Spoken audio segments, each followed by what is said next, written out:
हमारा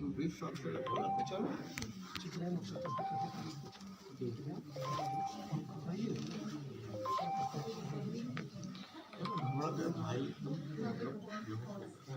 अगर एक मिनट में नहीं पहुंचे तो ये बातें तो उसको पानी डालो तो उसके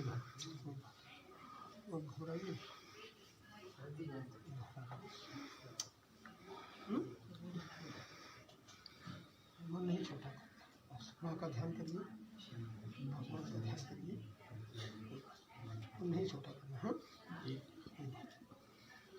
और यहाँ के भाजपा अध्यक्ष तो मालूम रहेगा बीजेपी वाले अध्यक्ष हमारे यहाँ कपूर तिवारी। अच्छा, कोई बात नहीं, हम इधर ही हैं, नीचे हैं, कोई चिंता वाली बात नहीं है। घर में बता दीजिए हम बिल्कुल, ताकि वो चिंता ना करें, है ना।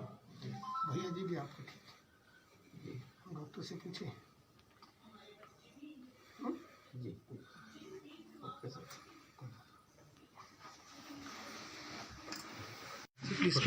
31 दिसंबर की मध्य रात्रि माता वैष्णो देवी जी के दरबार में भगदड़ मचने से एक बहुत ही पीड़ादायक और एक कष्टदायक घटनाक्रम हुआ है। चूँकि 31 दिसंबर वर्ष का आखिरी दिन होता है और हर वर्ष माता रानी के दरबार में भारी संख्या में श्रद्धालु 31 दिसंबर को आते हैं और ताकि नव वर्ष के आगमन के दिन वो माता रानी के चरणों में प्रणाम करके माँ का आशीर्वाद लें, ताकि आने वाला वर्ष सबके लिए अनेकों प्रकार से खुशी और मंगलमय हो। 31 जनवरी 2021 की मध्य रात्रि को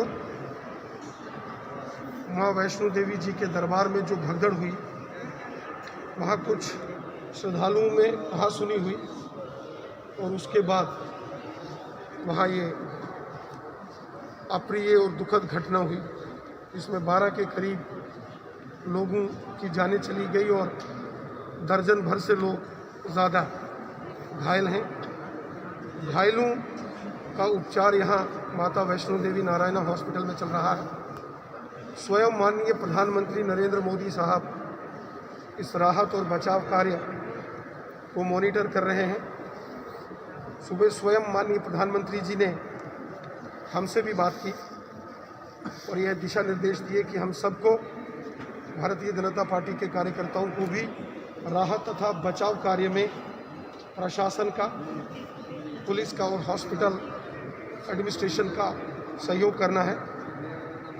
हमारे कार्यकर्ता भी घटनास्थल पर पहुंचे और उसके तुरंत बाद हॉस्पिटल में रक्तदान, ब्लड डोनेशन और अन्य किसी भी प्रकार का जो प्रभावित लोगों को सहयोग चाहिए, भारतीय जनता पार्टी के कार्यकर्ता सहयोग कर रहे हैं। जिन लोगों की जानें चली गई इस भगदड़ में, उनके परिवारजनों को भी हर प्रकार से जो हमसे सहयोग है हम कर रहे हैं। उनके परिवारजनों से हमने संपर्क किया है। जो घायल हैं और उपचाराधीन हैं, उनके परिवारजनों से भी हमने संपर्क किया है। प्रशासन ने भी संपर्क किया है। हर प्रकार का सहयोग प्रभावित लोगों को हम कर रहे हैं। इस सारे मामले की उच्च स्तरीय जांच के भी दुखद हादसा देर रात्रि माता वैष्णो देवी कटरा से सामने आया, जब श्रद्धालुओं में भगदड़ हुई और उसके बाद 12 श्रद्धालुओं ने अपनी जान गंवाई और कई श्रद्धालु जो है वो गंभीर रूप से घायल हुए हैं। हम दुआ करेंगे कि उन श्रद्धालुओं की आत्मा को माता रानी अपने चरणों में वास दे, उनकी आत्मा की शांति हो। और जिस तरह से ये दुर्भाग्यपूर्ण वाकया सामने आया, काफी